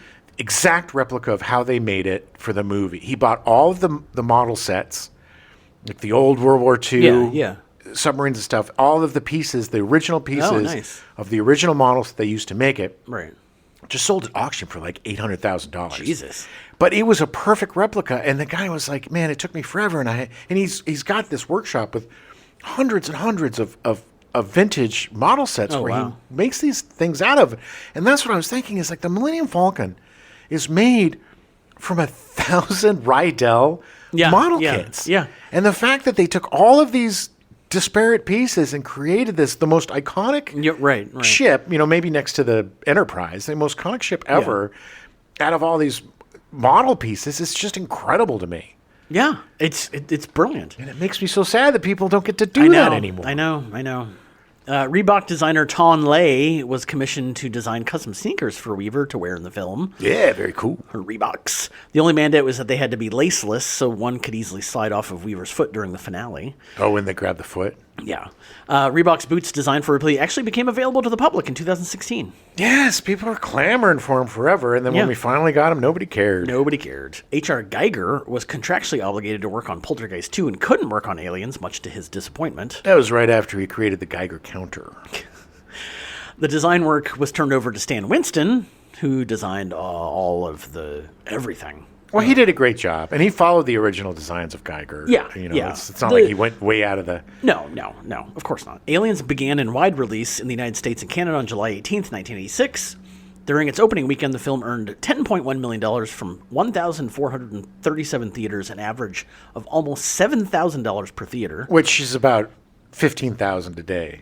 Yeah. Well, probably more than that. Maybe 20, 20, yeah. News outlets reported long lines to see the movie, even during the midday afternoons. The film stayed at number 1 for 3 weeks, but stayed in the top 10 for 11 weeks. Oh, yeah. By the end of its theatrical run, Aliens had grossed around $85.1 million, making it the year's 7th highest-grossing film, behind Back to School with $91.3 million. So crazy. I totally forgot Back to School. Which is insane that they made more money than Aliens. Everybody loved that movie. No respect. Oh, it gets even worse. Star Trek IV: The Voyage Home with $109.6 million. Well, that's a good one. Which is fine. The Karate Kid Part 2 with $115.1 million. Okay. Platoon with $138.5 million. Well, that was a juggernaut, man. That was huge. This is the one I totally forgot about. Crocodile Dundee. Yes! Was number 2 that year with $174.8 million. Just $2 million off of the number 1 movie, Top Gun. Yes. $2 million, and Crocodile Dundee could have been the highest grossing movie in 1986. America fell in love with Paul Hogan. Crocodile Dundee, I forget that movie exists. You call that a knife? This is a knife. I forgot how crazy obsessed people were with that movie. It was a great movie. It's a fun movie, don't get me wrong. It is so much fun. It was, and people didn't know shit about Australia back then, except for Paul Hogan saying, "Yeah, we'll put another ship on the Barbie for you." And so people were fast. This was like that brief time with him and Yahoo Serious, where America's just fell in love with Australia for like 5 years, and then we didn't want anything to do with it afterwards. Should have done it with BMX Bandits. Yeah, well, it was just a little ahead of their time. A little ahead of the game, yeah. Worldwide, Aliens would be estimated to make around $157 million. It was anywhere between $120 million to $180 million because, surprise, Fox fudged the numbers, so nobody really knows how much it made. It's so shitty. Yeah, they did it with everything. It was so ridiculous. Because they're so greedy, man. Yeah. They're so greedy. When studio heads, don't get me started, but when salaries for studio heads or corporate executives, CEOs balloon to like $1 trillion. Yeah, like 400 times what everybody else is making. Then everything got ruined. Yeah. Then it was over. Yeah, I agree. Reviews were generally positive, calling it a worthy successor to Alien. Roger Ebert called The Last Hour painfully, unremittingly intense. In horror and action, leaving him emotionally drained and unhappy. I'm so sad. Ebert believed it could not be defined as entertainment despite his admiration of the filmmaking craft on display, and giving it 3.5 stars. In the movie gave him such strong reactions that he liked the movie, but he literally said he walked out and he's like, I didn't want to talk to anybody. I didn't want to be around people. I just wanted to go home and sit alone. Is he talking about this or Schindler's List? Apparently aliens affected him in such a way. Strangely enough, after Schindler's List, he was like, I just wanted to have fun and have a party and talk to everybody. Go get a latke. Yeah. Get some German chocolate cake. Gene Siskel described the film as when extremely violent, protected attack on the senses. Even then, I couldn't find what he gave it star-wise. Funny enough, most of Siskel's reviews are not cataloged on the internet. Interesting. As opposed to Roger Ebert, who was ahead of the game and cataloged everything. Well, he's also got RogerEbert.com. I mean, there's a whole. But he did that on his own. Right. Where he was like, okay. But the review, they do both give it 2 thumbs up. Okay. So, Well, I mean, how couldn't you? I know. And it is, look, honestly, it's not that violent. I mean, there's a lot of shooting and stuff, but there's not a lot of blood or gore. No. I agree. And it is, The Last Hour is like intense. It is definitely super intense. Nonstop. It's not the whole part of her going back for Newt. That is just suspense, man. Yeah. That is 100% suspense. And she has to. I mean, if she didn't, the movie would be bad. Holy shit. And the reveal of the queen alien and her egg sac is so amazing. So weird and gross. Gross! It's pooping out those eggs. Aliens would be nominated for 7 Academy Awards. Nice. Best Actress for Sigourney Weaver, but she lost to Marlee Matlin for Children of a Lesser God. Whatever. She should have totally won Best Actress. Yeah. It was an amazing performance. I agree. Best Art Direction, but lost to A Room with View. F you. Which is a movie that I don't even remember existing. That's one of those merchant ivories, right? Yeah, it was. Best Film Editing, but lost to Platoon. Okay. I mean, I don't agree with it, but... Yeah. I agree. I think the film editing was very good in this. The best score for James Horner, but it lost to Round Midnight for Herbie Hancock. Okay, that was a really it's Herbie Hancock, yeah. Best sound, but again losing to Platoon. I don't agree with that at all. I think the sound design in this movie was insane. And look, Platoon was great, but Platoon was just making war. This was something completely different. It got nominated for Best Sound Effects Editing, which it won. Okay. And Best Visual Effects, which it won. Well, hands down, of course. So it won 2 Academy Awards. Alien 3 was released in 1992, directed by David Fincher, but has been mostly disowned by him, citing studio interference not letting him make the movie he wanted to. You can see, I don't know if it's still there, probably till the end of the month, but they have the director's cut of that on HBO Max right now. Yeah. it's a little tough to get through. There's a lot of animatics and stuff. Yeah, it's the way he wanted it. I did watch it because it was on the Alien quadrilogy like set or whatever, and I did watch it, and it is like watching a production cut. Yeah, because there is a lot of stuff that has no sound effects or no color grading or whatever, but it's the vision that he wanted. It's worth seeing. Yeah, if you're definitely if you're a Fincher fan. Yeah. Fans generally disliked that Hicks and Newt were killed off screen. Regarding the treatment of his characters, Cameron said, I thought it was dumb. I thought it was a huge slap in the face to the fans. I think it was a big mistake. Certainly, had we been involved, we would have not done that because we felt we earned something with the audience for those characters. Yeah, I mean, I agree. And that was my complaint. I get it. But I also have to give Fincher props for the balls of doing that. No, agreed. And I'm so surprised this movie was even made because to take this giant action franchise and just boil it down to this bizarre prison movie with all these middle-aged men. I know. And half of them are, mentally feeble and you know what I mean? It's like it was a huge swing and 99% of the people it was a miss, but for me, I thought it got on base. An early script for Alien 3 by William Gibson was adapted as a 2019 audio drama focusing on Hicks as the protagonist with Biehn and Henriksen voicing their respective roles. Cool. So it'd be fun to listen to. Yeah. Alien Resurrection was released in 1997, directed by Jean-Pierre Jeunet and written by Joss Whedon. Rather than a fourth sequel, Fox tried the prequel movie Alien vs. Predator, released in 2004, which was the worst reviewed film in the franchise. Garbage. Until the 2007 sequel, Alien vs. Predator Requiem, which was also the lowest grossing film in the franchise. I don't agree with that. That was at least entertaining. It was hands down, head and shoulders way above the first one. Everybody disagrees with you. Well, they're wrong. That's fine. I'm not saying it's a good movie. I don't remember. I know I've seen it. I think I've only seen it once, and I don't remember anything about it. There's an alien that comes to this small town. Yeah. And a predator, and then there's like people get jacked at a party. A lot of people getting killed. There's this one, the kid that's the star. He's like a pizza delivery guy, and at the beginning, the jerks take his keys and throw it in the sewer, and then his brother, who's the really cool actor from Rescue Me, comes, and they have to kind of save the day. Ridley Scott returned with Prometheus in 2012, a prequel to Alien, and its sequel, Alien Covenant, in 2017. Those were fun. Yeah, they were interesting. A fourth Alien sequel was in development in 2020, but was canned when Disney bought Fox. Wouldn't it be a fifth? Fourth sequel. Oh, okay, yes, you're right. Alien Romulus was released in 2024, directed by Fede Alvarez. That was fun. It was unconnected to the other films. A sequel is being developed, with Alvarez co-writing the film but not returning as director. Rumor is that Michael Warnowski will be directing, who directed Pig, A Quiet Place Day 1, and The Death of Robin Hood. Nice. Pig was really good. I never saw Quiet Place Day 1, but I've heard it was pretty good. And apparently The Death of Robin Hood is supposed to be really good, so I'm curious. Is Quiet Place Day 1 the one with... It's the third movie. Yeah, it was good. It was pretty good. It had the kid from Stranger Things. Yes. It was really fun. It was... I liked it. I never saw the sequel to A Quiet Place, and I never saw Day 1, the third movie. So they've been on my list for a long time. It's also a Quiet Place game that's supposed to be pretty good. Yeah.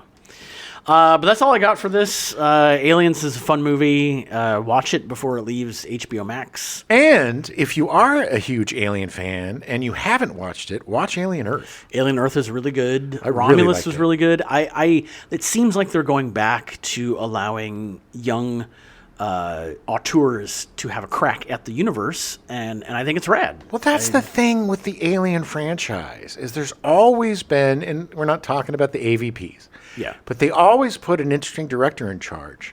Yeah. And it's usually somebody young and hungry. Like Jeunet had already completely he was established himself with Delicatessen and the one that I absolutely love, I forget the name of it.